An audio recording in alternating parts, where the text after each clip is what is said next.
ভাই লিটারালি ইউটিউবে একজন লাইভে কাস্টম দিছে, কাস্টমে ঢোকার পর যা কি হয় আর কি। আমার সামনে একজন এনিমি একটু একটু একটু উইশ মারা দিছে রে।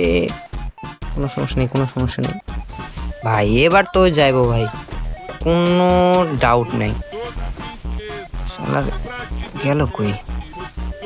আছে আছে আছে আছে, সামনে একজন ডাউন। লাগে না কেন? Common common common, more to down.